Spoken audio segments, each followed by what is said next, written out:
नमस्कार मंडळी, आपल्या चॅनलवर तुमचं स्वागत आहे।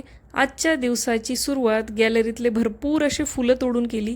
ही एवढूशी वेल आहे, पण याला भरपूर फुलं येतात। कशामुळे येतात ते याची ट्रिक मी तुमच्यासोबत शेअर केलेली आहे। या अपराजिताच्या झाडाचे शेंडे शेंडे तोडले की याला भरपूर असे फुलं लागतात आणि ही वेल दाटसर सुद्धा होते। सगळे फुलं तोडून झाले, सगळी सकाळची कामं आवरली, साफसफाई झाली, दारात रांगोळी काढली आणि प्रसन्न मनाने देवपूजा करायला घेतली। सगळी कामं आवरल्यानंतर प्रसन्न मनाने देवपूजा केली आणि आरती केली। कशा मस्त दिवसभरासाठी पॉझिटिव्ह वाइब्स मिळतात आणि प्रसन्न असा दिवस जातो, असा माझा तरी अनुभव आहे। अपराजिताची 2 फुलं ठेवली होती। सकाळी उठल्या उठल्या पाणी उकळून त्याचं निळं पाणी मी पिलं। ते कसं बनवायचं याचा व्हिडिओ सुद्धा मी आपल्या चॅनलवर शेअर केलेला आहे। त्यानंतर सुशिल्याचा नाश्ता केला। आता सुशिला कसा बनवतात हे बऱ्याच जणांना माहीत आहे। जर माहीत नसेल तर मला कमेंट्स करून सांगा, मी तुम्हाला त्याची रेसिपी सुद्धा दाखवते। दुपारच्या जेवणात रात्रीच राजमा भिजवून ठेवला होता, त्यामुळे अगदी चविष्ट असे राजमा चावल मी बनवले होते। म्हणजे साधा सोपा भात आणि राजमाची भाजी। राजमा भिजवला की मला चपाती करायचं टेन्शन नसतं, कारण सगळ्यांना भात आणि राजमा भरपूर असा आवडतो। छान अशी ही राजमाची भाजी केली होती, सोबत ताक सुद्धा प्यायला केलं होतं।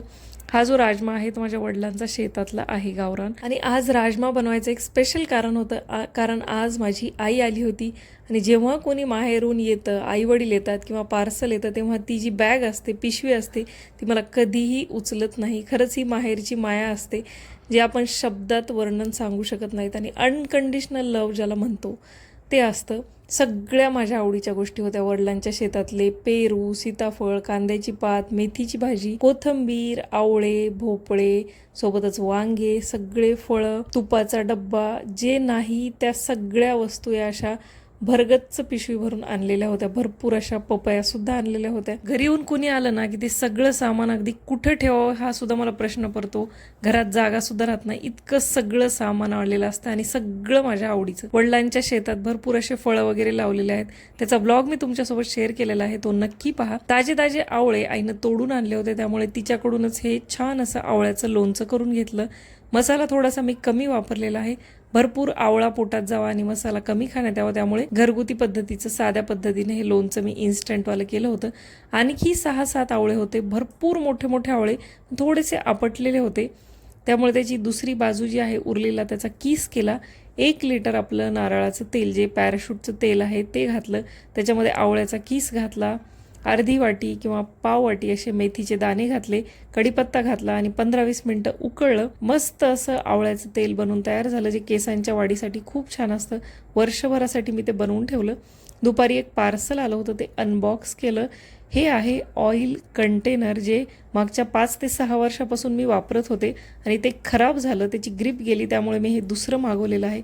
सिग्नोरावेर कंपनीचं हे ऑइल डिस्पेन्सर आहे आणि खरं सांगू माझा अनुभव, यामधून एक थेंबही तेल आपलं बाजूला गळत नाही किंवा तेलकट होत नाही। एअरटाईट आहे, 1 लिटरचा पूर्ण पाऊच यामध्ये बसतो आणि जे काही वगळलेलं तेल आहे ते बाजूला जे छोटंसं होल आहे त्यामधून वापस जातं। स्टीलचं आहे, घासण्या पुसण्यासाठी सुद्धा सोपं आहे, अगदी आपला हात जातो घासण्यासाठी। काचेच्या वगैरे ऑइल डिस्पेन्सर जे आहेत ते मला तरी हाताळायची भीती वाटते, त्यामुळे मी मागच्या 5 ते 6 वर्षापासून हे वापरते आणि माझ्या पहिल्याची ग्रिप गेल्यामुळे मी हे दुसरं वापरलेलं आहे। मस्तपैकी यामध्ये तेल या प्रकारे काढता येतं। माझ्याकडून तरी हे हॅट्स ऑफ आहे, तुम्ही माझ्या खात्रीवर एकदा घेऊन बघा, खरंच खूप उपयोगी पडणारी वस्तू आहे। ॲमेझॉनवर हे तुम्हाला अगदी सहज पद्धतीनं अवेलेबल होईल।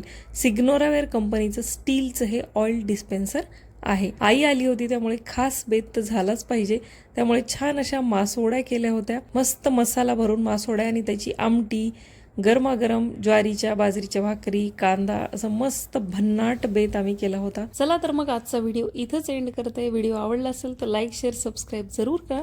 मी भेटते अशाच एका मस्त व्हिडिओ सोबत पुढच्या ब्लॉगमध्ये, तोपर्यंत बाय।